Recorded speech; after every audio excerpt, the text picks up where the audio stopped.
Right, so we are now being recorded. For the sake of not going in or going out of presentation, I will show you the first few slides, not in the presentation mode yet. Okay, so this is our 11th video teleconference. This is second to the last, for BIOL 105YC. Um, in terms of schedule, here we can see our schedule for April. We are doing this in advance. No, instead of on Saturday, we're doing it today because I moved it because I'm not sure if I can meet you on that Saturday. So I moved it today. And in the case of recorded videos, I did not anymore record videos to be posted, no, na katong lecture videos, but instead I've decided to do it now so that we will have something to talk about in this video teleconference, no, because usually we use it to review, but now it's the opposite. We're using it to really do a lecture. And then notice here on May 1, May 1, is May 1 a holiday? I don't know yet po, sir. Can anyone confirm? So, murag, kung holiday ang May 1, maybe on the Wednesday of the next, of the first week of May siguro, will be our last video teleconference, no? And during that video teleconference, we will be talking about the immune system, our last topic. So just keep posted, no, or updated with a schedule. I will just inform you as well. So today our goal is to have a lecture on cell signaling. So this is based on chapter 15 from your book. It's a long and complicated chapter, but I will give you uh, the general view of the chapter here so that when you read it by yourself, you'll be able to understand it better. Okay, so the topic is cell signaling or cell communication. So cells communicating with each other. Okay, so in this slide here, okay, you can see here on top, cells communicating to each other, kaning above the broken blue line. Okay, so on the left, you can see adjacent cells that are communicating to each other through junctions. Diba? We are familiar with junctions in animal cells. They are gap junctions which allow molecules from one cell cytoplasm to diffuse into another cell cytoplasm. While in plant cells, it's the plasmodesmata. So cells can communicate that way. Okay. Second, here on the upper right, two cells may also communicate when their surfaces come in contact, because as you can see here, there are integral proteins and carbohydrates that are sticking out from their cell membrane. So if those two attach together, the cells will be able to communicate and recognize each other. Okay, so we are familiar with that. We know that. But our main topic this morning is chemical signaling. Okay, cell signaling, chemicals that are being released. Okay, so as you can see here, the bottom illustrations, starting from the one here on the upper left, you can see the cell sends out chemicals, no, in the form of these circles, and the cell is communicating to itself. So we can liken this to us giving ourselves reminders. No? So for example, what are the things that I need to do today? So you have a post-it, you write everything there, and then you post it on your desk so that when you see it, you know you are communicating to yourself. Okay? So cells can also do that. When cells communicate to themselves, it is called autocrine, auto. No? So autocrine signaling. And then second, cells can also send out chemical signals, so kaning bottom left, and the target will be the cells next to it. So you notice this, the cell on the left and the right receive the signals, and they receive the signal, okay? So this type of cell communication, when the target is the cell next to it, is called paracrine signaling. Okay, this is paracrine signaling. So this is like you talking to your seatmate, no, before the pandemic. Okay, so you talk to each other, you're next to each other, you talk to each other. That's paracrine signaling for the cell. And then thirdly, it can be a long distance communication. So the cell will release a chemical signal, and the chemical signal will go into the bloodstream so that it will be carried by the blood to its target location, where it signals or is received by the target cell. So long distance signaling. So it's like what we're doing right now. We are communicating, but we are using the internet, like the blood, the vascular system, okay, so that my message can reach you. Okay, so long distance signaling in the cell is known as endocrine signaling. So you're familiar with the endocrine system, and that's how the glands in the endocrine system, diba, send out their signals to other cells through the bloodstream. And just to show you here on the right, bottom right, we have a neuron that's sending out a signal to another cell, not through the synapse and through the use of neurotransmitters. So this is what we call as neuronal or synaptic signaling. Okay, so this morning we are going to talk about these chemical signaling, particularly the ones in the first three of the chemical signaling here at the bottom. Okay, so let's look at the detail of that. So I will now go to my presentation mode.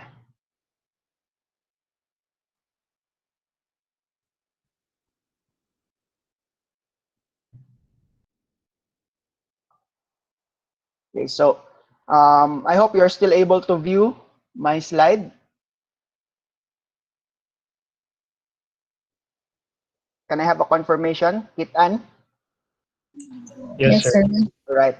So, okay, so here we have an illustration of a signaling cell here on top, releases a chemical signal, which is a signaling molecule, also known as the first messenger, meaning to say, mao ni siya ang original message. And the cell that receives the signal receives it via receptors. So na receptor for the first messenger. So there are two possibilities, maoning na left and right, no? Let's start with the one happening here on the left. If the signaling molecule or the first messenger attaches to the receptor, okay, they bind to each other, sort of like how a substrate binds to an enzyme, okay? And for that reason, kaning first messenger is known as a ligand, no, a ligand. And it binds to the receptor like a lock and a key. Okay, so once it binds to the receptor will actually activate another molecule inside the cell called an effector. And the effector will make another messenger, but this time a second messenger. So in the pathway here on the left, na kay first messenger, na pag second messenger. And the second messenger will activate molecules downstream. Now, as you see here, step 6, 7, and 8, until it reaches the final destination of the signal, which elicits a response from the cell. So this is the first type of pathway in cell signaling. The one here on the right, when the first messenger binds to the receptor doesn't activate an effector. Instead, it activates a protein through phosphorylation. So nakita ninyo din na P, that means it's phosphorylating the protein. Okay? So once this protein is activated and phosphorylated, it will activate other molecules downstream, step 7 and 8, until it reaches the final destination of the message and elicits another response from the cell. So there is a general term for the receiving of the signal here on top at the cell membrane. This is known as signal reception.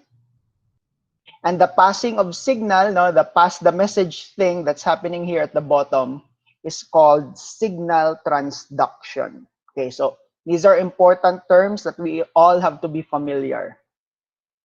But I have an illustration here on the right. Okay. What's the difference? I'm asking you now.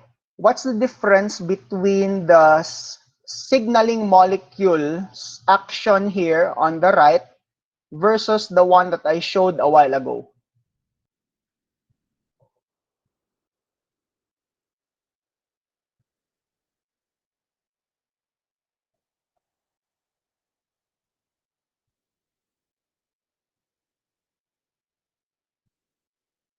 Describe, using this illustration, how does this signaling molecule work?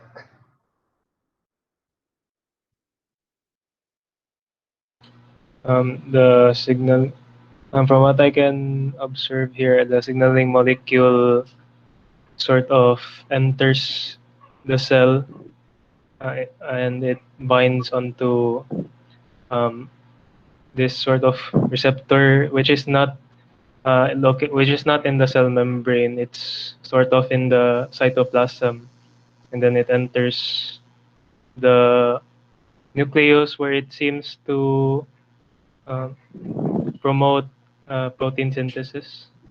Correct. Okay, so everything you said is correct, no?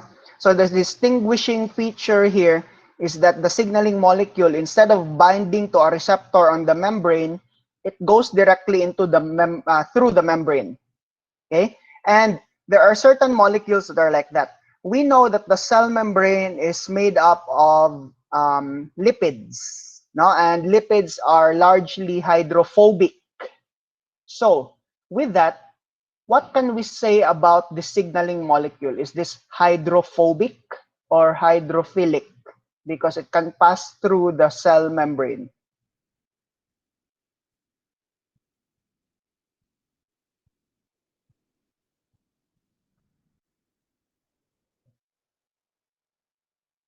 Any guess? Hydrophobic, sir. Correct. Okay, it has to be hydrophobic in order to pass through the hydrophobic cell membrane. No? And this is observed in, for example, if you use an ointment, di ba? For example, na kay katol-katol, you use an ointment, you put it on your skin. Take note, the ointment is oily, it's hydrophobic, because once you put it on your skin, it can easily pass through the cell membrane of your skin cells and go right away to the target. Now, mauna ang mga ointment are fast acting because they don't need a receptor. They go right away into the cell. Okay, so that's a thing to remember also. So let's go to the detail of the signal transduction. No? How does one protein or one molecule activate another? Diba? I-pass man to niya ang message. Okay, how does it activate? The answer is through the addition of phosphates. No? Maoni, you can see a lot of kinases here. Kinase, kinase, kinase, kinase. What is a kinase? Anyone?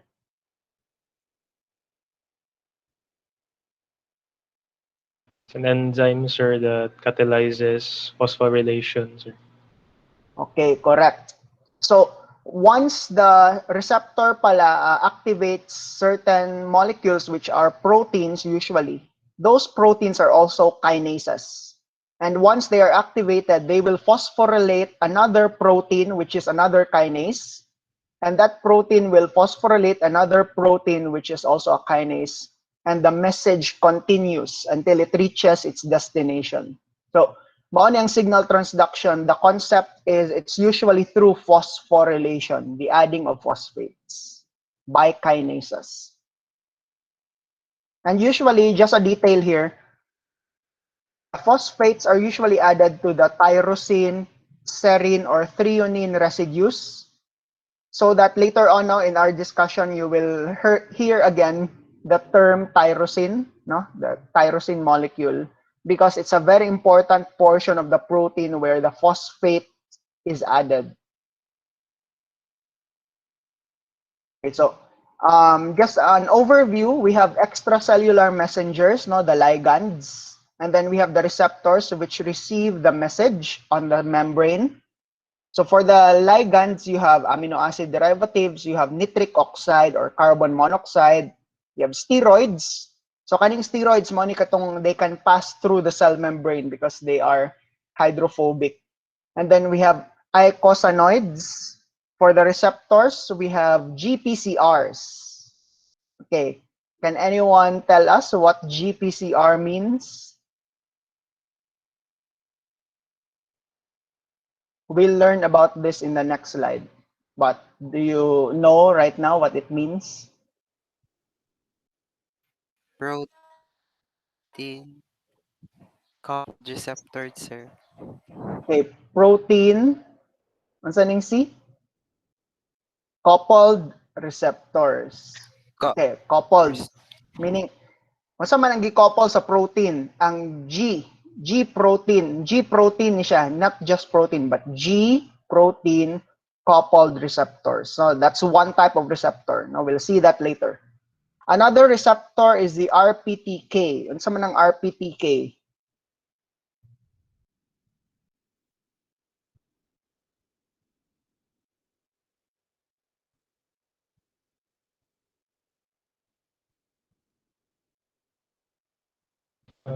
Receptor protein tyrosine kinase, sir. All right. So we have the receptor protein tyrosine. So naang tyrosine nga word, kinase. So these are kinases. And then we have others, no, kaning ligand-gated channels, steroid hormone receptors, and antigen binding receptors, no, from the immune system. So this morning we will focus a lot here on the first two, kaning GPCR o RPTK. So mag-bind ang ligand, di ba? Mag-bind like a lock and a key, and then this will cause pass the message reaction, signal transduction. So let's start first with the G protein coupled receptor. Okay, so here's an illustration, no, of how it works. So we have the receptor here, kaning green. So it's a protein. You can see here the portion where it binds to the ligand, no? Here on the right, you can see the ligand binding. Here, under the cell membrane, kaning alpha, beta, and gamma, these are collectively known as the G protein. So mo ni ang tawag aning receptor G protein coupled. Okay, it needs a G protein in order for it to work. Okay, so once a ligand binds to the receptor, it will actually cause the G protein here at the bottom to go closer to it, and the alpha subunit will bind to it. Okay? So, nganong G protein man ang tawag ana? Because it always contains a guanosine diphosphate. No, G. Ang G here stands for the guanosine diphosphate. So, the G protein will bind to the activated receptor. And once the G protein is bound there, it will cause the replacement of the GDP by a guanosine triphosphate. Once the guanosine triphosphate is there, replaces the GDP, this alpha subunit will become active. It will be turned on. And notice here we have another protein involved called an effector. Okay, so what's going to happen is the activated alpha will move and go to the effector. And it will stimulate the effector to produce, in this case, cyclic adenosine monophosphate. So this is what we call as the second messenger. Diba? Unsa ahaman tong first messenger na ara kaning pula nga naa sa on top of the receptor. The second messenger is this one, the CAMP, which is made by your effector molecule. Okay? So this is very important. This is basic. So you should be able to at least memorize the steps on how the G protein coupled receptor works. So far, are there questions or clarifications?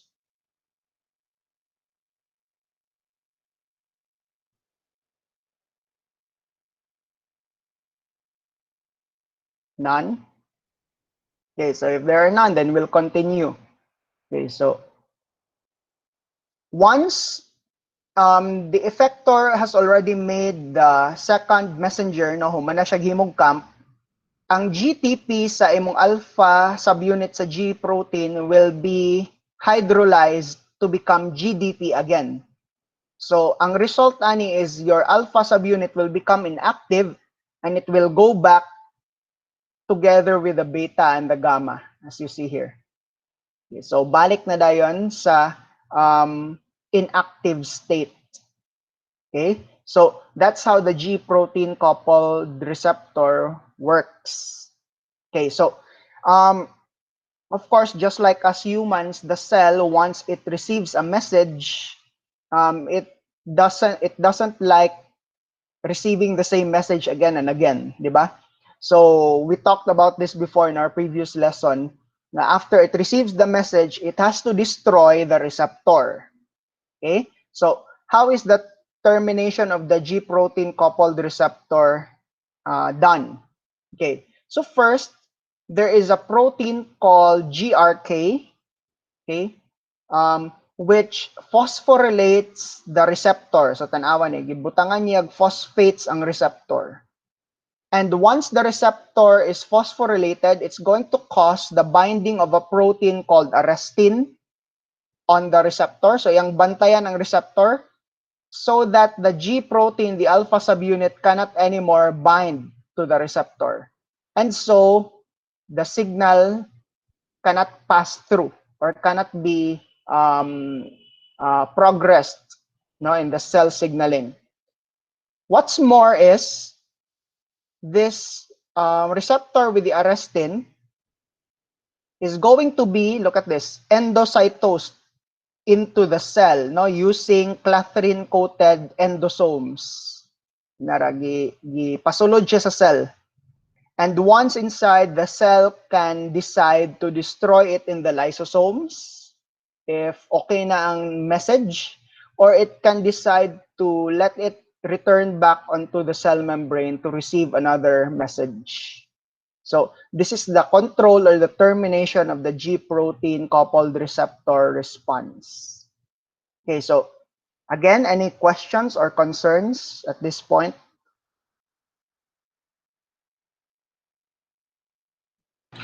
Sir, unsa po ni siyang ERK nga pathway, sir?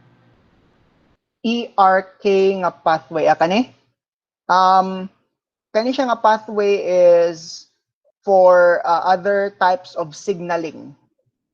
So, pwede ka po siyang ipasulod siya sa cell and it can do other types of signaling within the cell. Okay. So, good question about that one. So, other signaling which we will not talk about in this lecture. Thank you for that. So notice no, ang term sa cell signaling is pathway. Kaya mura man siya agianan sa message. So the message can either go this way, one pathway, or the message can pwede siya muliko along the way, another pathway. So that's how versatile cell signaling can be. They can start in the same path, but they can diverge later on. So pwede ana. So any other clarifications or questions?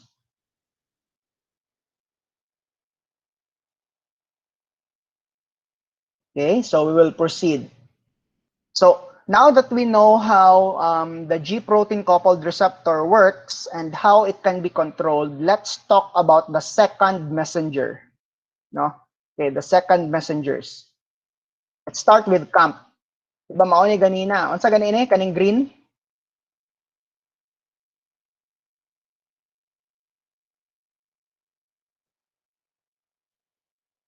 The receptor, sir. GPCR, sir. This is the GPCR, correct. Okay. Then kaning alpha unsa man ni siya?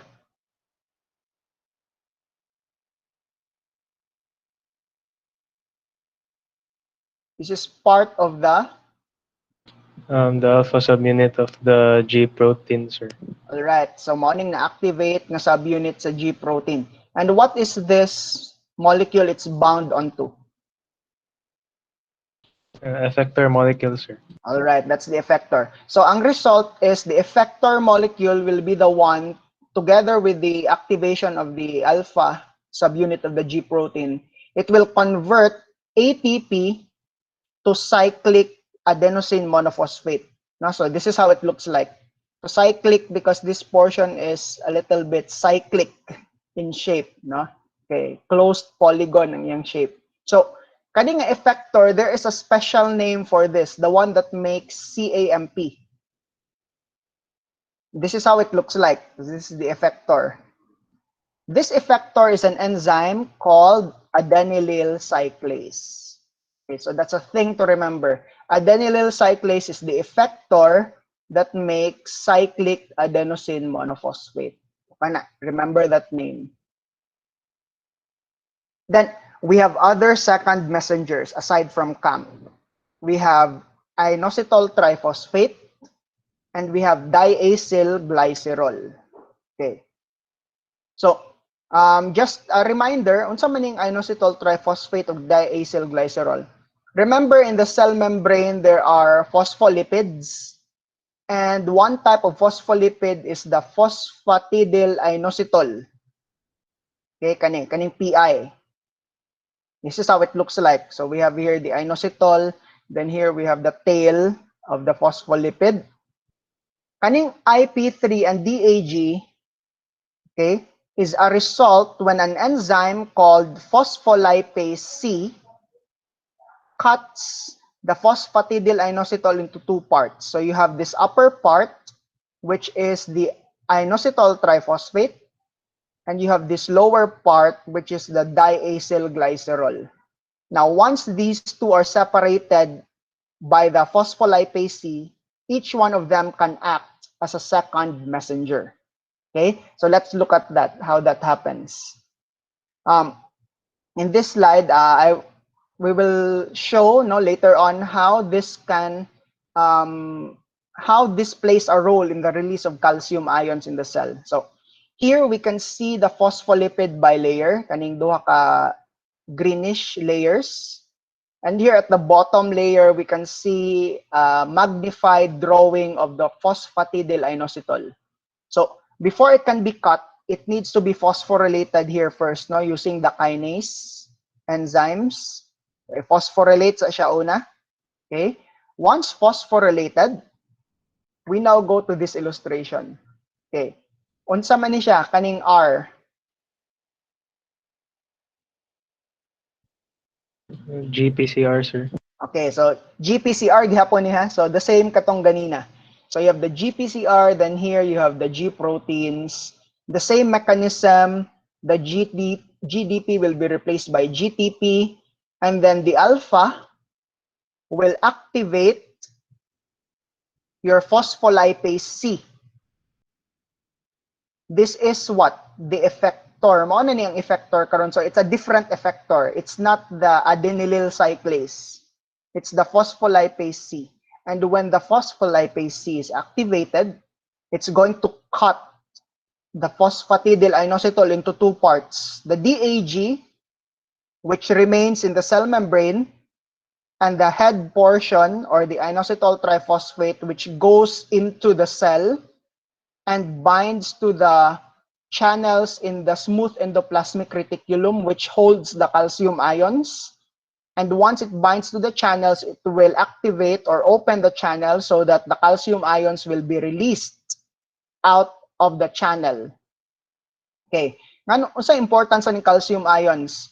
Katong muscle contraction, remember katong tropomyosin and troponin that needs to bind calcium ions first before the myosin and the actin can have the cross bridges. So remember that discussion.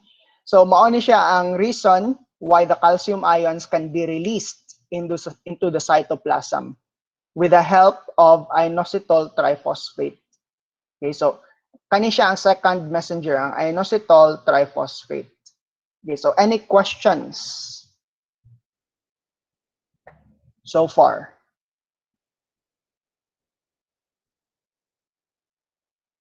So far we have learned about two pathways in the G protein coupled receptor, no?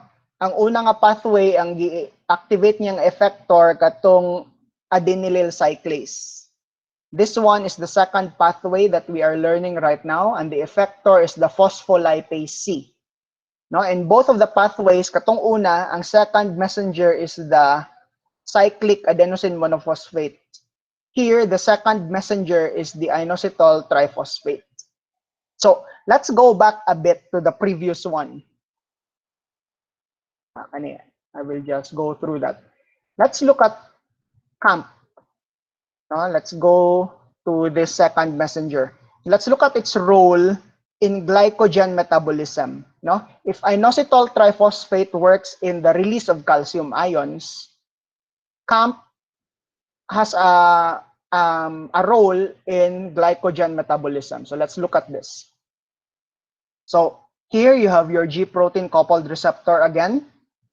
And notice your ligand here on top. The signaling molecule is either glucagon or epinephrine. Are you familiar with glucagon or epinephrine? Unsay function ana nila?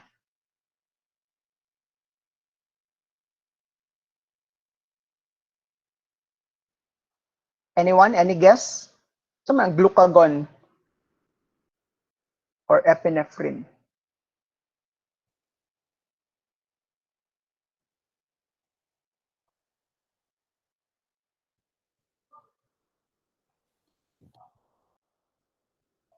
Guess lang. Okay lang. Glucagon, sir, it's released by the pancreas para mag-increase of sugar level. Correct. And ang epinephrine is na siya affected sa heart, specifically sa cardiac output, and at the same time, sir, sa glucose level gyapon sa blood. Alright. Correct. No? So ang result aning duha ka hormone is your glucose level in the blood will increase because you need more energy. No, mao ning gi-release ni sila nga duha ka hormone. So important that we know that now because later in the pathway we will see exactly just that. No? So here ang imong receptor yang na-detect ang glucagon or epinephrine. So this is a G protein coupled receptor. You have here the alpha subunit of the G protein, which gets activated because it now has GTP, and it will move away and it will activate adenylyl cyclase. No? Okay. And when adenylyl cyclase is activated, it's going to make cyclic adenosine monophosphate. And once cyclic adenosine monophosphate is activated, it's going to activate protein kinase A. Okay, and look at the activity of protein kinase A. First, it will inactivate glycogen synthase. Tanawa ang arrow nga dili broken, kaning paubos. It will inactivate glycogen synthase. Unsa din ang glycogen synthase? From the name itself, glycogen synthase. It catalyzes the synthesis of glycogen, sir. That's correct. Simple sugars, yes, sir. Oh, correct na siya. 'Di ba? A while ago, gi-mention sa inyong classmate na ang role sa glucagon ug epinephrine is to release glucose. So, one effect day ani nga pathway is it will stop the making of new glycogen. Ngano man kay ang glucose dapat man i-release. So, stop sa ang paghimo og glycogen. Okay? So, look at this. This is one effect. So, next, let's go down. It will also activate, okay, as you can see here, another enzyme. And once that enzyme is activated, look at this, step 6. That enzyme's name is glycogen phosphorylase. Okay? Once glycogen phosphorylase is active, look at its effect. It will cause the breakdown of glycogen so that you will have glucose molecules, which can then enter your bloodstream. Okay? So, unsa tong effect ganina sa taas? Sa tong first niya nga effect?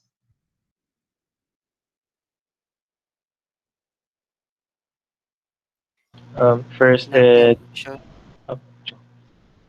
It inactivates glycogen synthase, sir, in order to um, prevent the further synthesis of glycogen, sir. And Okay. then, yeah. Okay, sige. Let's give another chance to your other classmate. Unsa na iyang second effect? The activation of glycogen phosphorylase in order to broken down glycogen to form Okay. glucose. Oh, correct. So, activate niya ang glycogen phosphorylase. Pero, naapag yung third effect kani nga pathway. So, let's see the third effect. Okay. The third effect is, kaning protein kinase A can actually go directly into the nucleus. So, pwede siya mosulod sa nucleus. It will activate a protein, a transcription factor called CREB. And once CREB is activated, it will stimulate the transcription of messenger RNA that will be translated into an enzyme for gluconeogenesis. What is gluconeogenesis? So gluco, neo bago, genesis formation. Unsa man ang gluconeogenesis?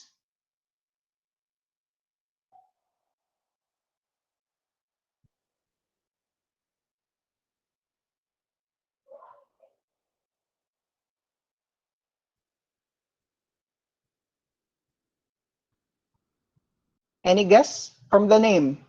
Gluconeogenesis.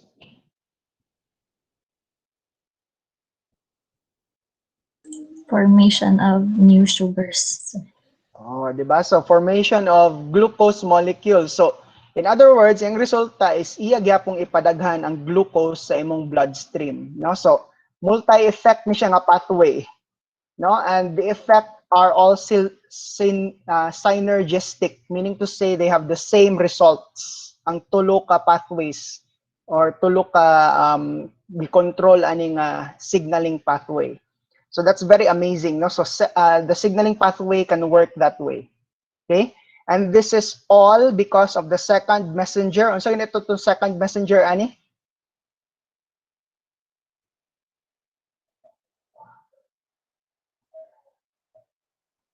Can you recall unsa tong second messenger before this one?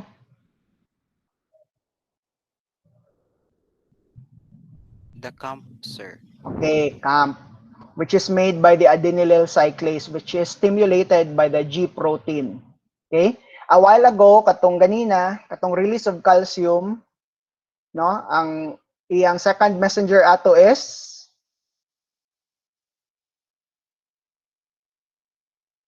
IP3, sir.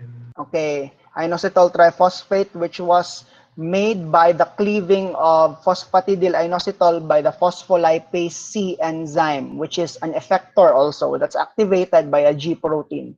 So, nanatay do ka example sa G protein coupled receptor. Ha? So, don't forget this. Next, let's talk about the second receptor, the receptor protein tyrosine kinase. So kani, ang iyang mechanism of activation is it starts off as separate molecules, but once a ligand or a signaling molecule sticks to both, these two will stick together, no, as shown here. And once they are together, they are going to phosphorylate each other. Cross-phosphorylation. That activates both of them, which then enables both of them to activate other molecules. No? And then here we have another alternative method wherein it needs two signaling molecules in order to make the two stick together. So this is the mechanism for the receptor protein tyrosine kinase. Okay, so I hope you'll be able to contrast and compare this with the GPCR, no, later on. So here are just some examples, no, but this is the most important and we'll focus about this later. So you have here the activated RPTK, and then once activated, both sides will phosphorylate each other. And once both sides are phosphorylated, they will activate other proteins. And notice here this protein called RAS. Okay? Kaning RAS is a type of G protein, but it's monomeric. And we are going to talk about this a lot in the next few slides. Okay, so this one is one mechanism for the RPTK. And then here are others. I will not detail about these others, no? But you see here na agya po phospholipase C nga yang i-stimulate o yang i-activate. So meaning to say, ang pathway ani is still the same as the IP3 pathway that we saw a while ago. No, pero it starts off in an RPTK instead of a GPCR. So anyway, in the next slides, we will see the RAS pathway. Okay, aning RAS. RAS is a G protein implicated in cell division, no? Okay, so here we have the G protein which has GDP, therefore it is inactive. So mo ni atong RAS, no? To prevent it from activating itself spontaneously, there is a protein called guanine nucleotide dissociation inhibitor which prevents the replacement of the GDP by GTP. So the protein RAS remains inactive. But if it needs to be activated, there is another protein called guanine nucleotide exchange factor, which causes the exchange of GDP for GTP, which activates the RAS.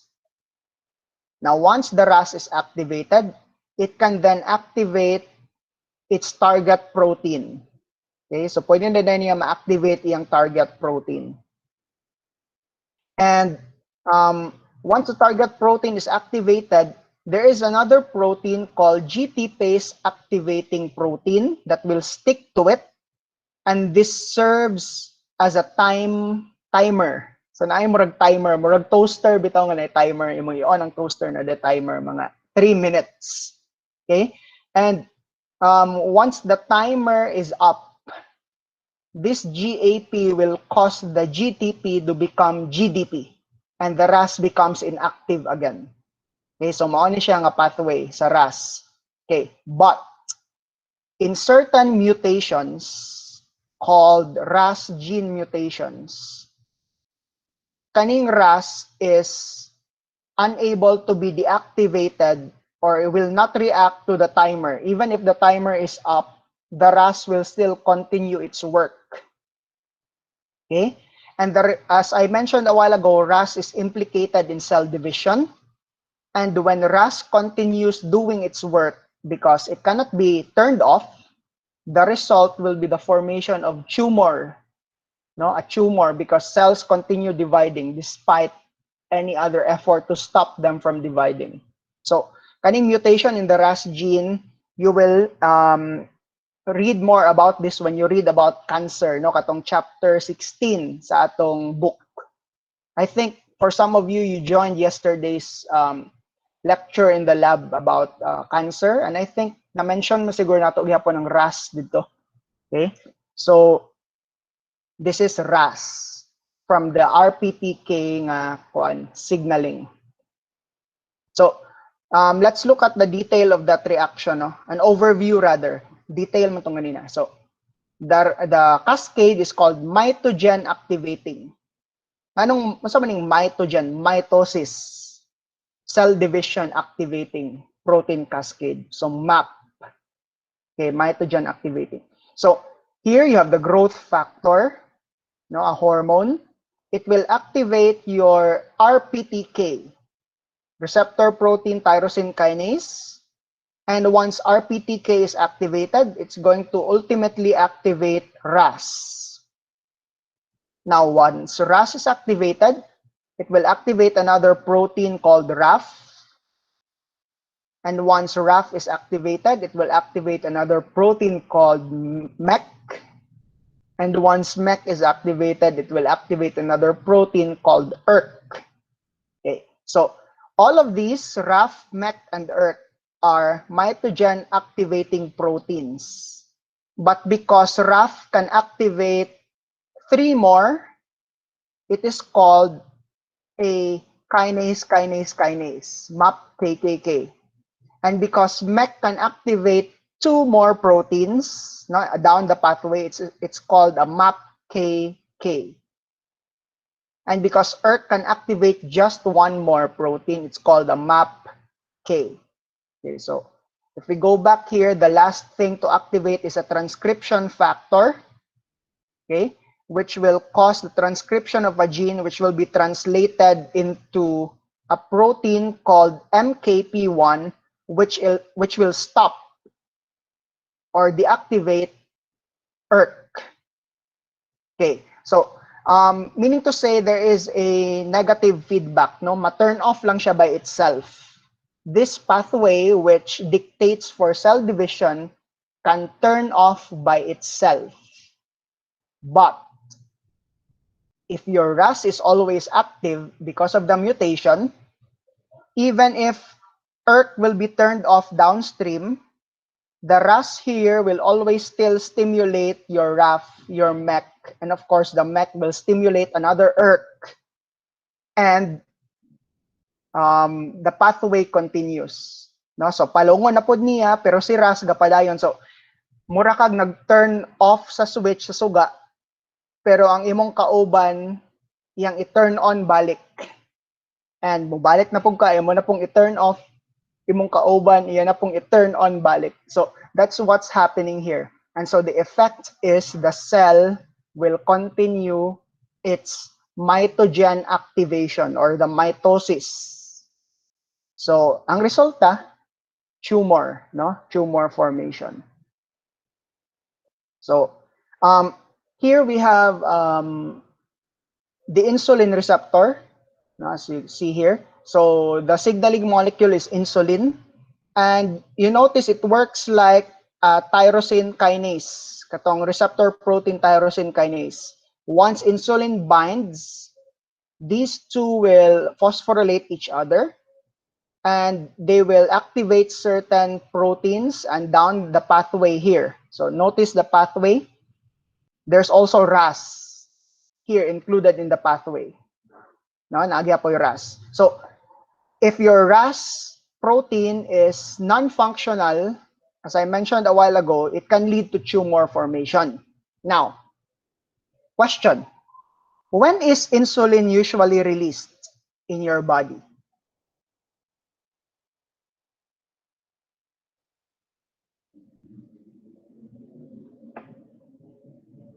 Guess? Any guess? Kano sa man i-release ang insulin sa imong pancreas? When blood glucose levels are rising, sir. Okay, like after you eat, no?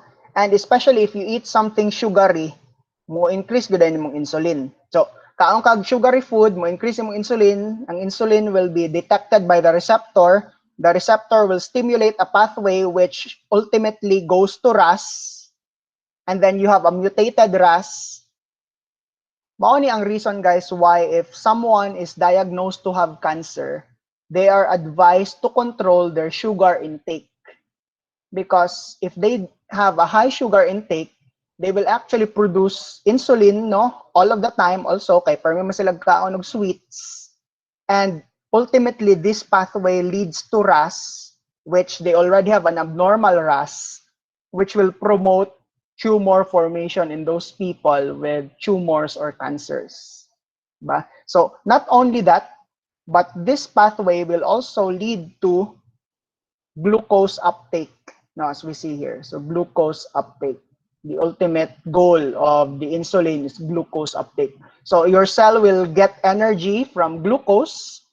And if you joined the lecture yesterday on cancer cells, they love glucose.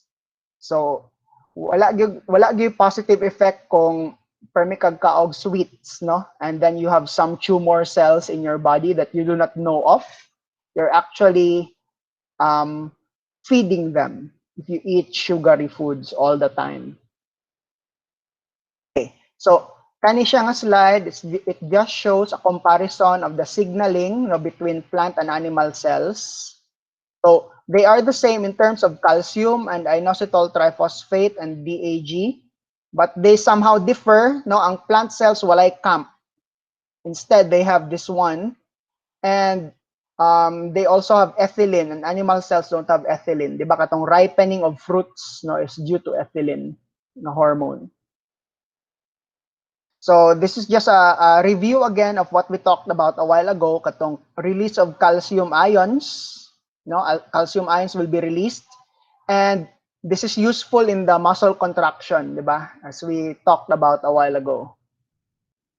So speaking of calcium ions, the molecule that activates when calcium is released is called calmodulin. And when calmodulin is activated, it will activate, look at this, it will wrap itself around another protein, a kinase, which will actually activate this portion here, no, of the pathway that we talked about a while ago, which will lead to the making of new glucose molecule. So calcium ion presence not only allows muscles to contract because of the opening of the tropomyosin, but it will also stimulate the production of new glucose molecule because this is the source of energy for muscle contraction. Diba? So they are related. That's very amazing. Okay. This illustration just shows katong giingon nga divergence, convergence, and crosstalk of signaling pathways.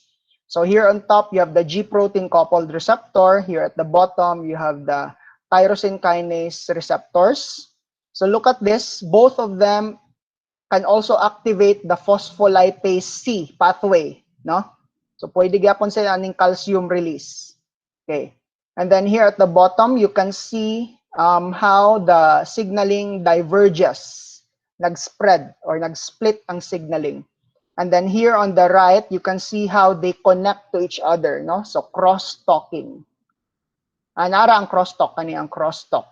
Then ultimately here, nag-converge dayon. Okay, nag-converge ang signals. Lastly, before we dismiss, okay, we have the nitric oxide. Okay. So kaning nitric oxide is released by your endothelial cell. No? The endothelial cells are the cells lining your blood vessels, no? Your capillary that's seen here in cross section, and your veins, and your not capillary, artery, and then artery, capillary, vein. So all of those blood vessels are lined with endothelial cells. When a neuron signal by acetylcholine is detected by your endothelial cell, they will make nitric oxide, which is a gas, and the nitric oxide will it will diffuse into the smooth muscle surrounding your blood vessel, causing that smooth muscle to relax. And once that smooth muscle relaxes, your blood vessel opens to allow more blood to pass through. Now, this is very useful, of course, in sexual reproduction, di ba? In the animal kingdom, when the sex organs needs to be engorged in blood before it can be used in sexual reproduction, no? So for example, in erection, no, kanang katong tambal nga ang tawag nato Viagra actually enhances erection by enhancing the production of nitric oxide, which relaxes the muscle cells surrounding the blood vessels. Okay? So mao ni siya atong last nga messenger, si nitric oxide. Okay. And then the rest of this, I will just leave this to you to study by yourself. This is now apoptosis. Okay? So apoptosis.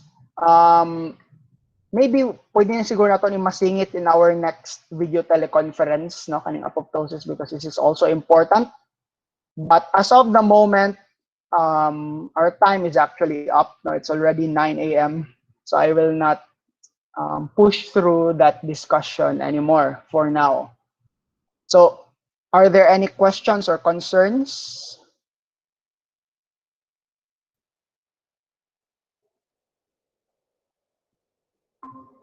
So my goal or our goal here is for you, when you read your book, you will be able to understand better because you already heard me discuss a bit. So mo lang na ang goal. So again, if you have questions or concerns, just message me in eLearn or through Messenger. But right now, are there any pahabol na question or concern?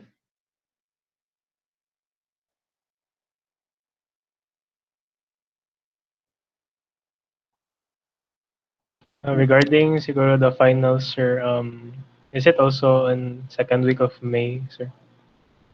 Yes, our final exam is on the finals week, which is on the second week of May. Okay, sir. Thank you, sir. All right, so 9:02. So guys, thank you very much for joining in this video teleconference. You will see the recording later on again so that you can review. So for now, no, have a productive day ahead, and you are now all dismissed. Thank you, tayo, sir. Thank you, All right, sir. Thank you, welcome. sir.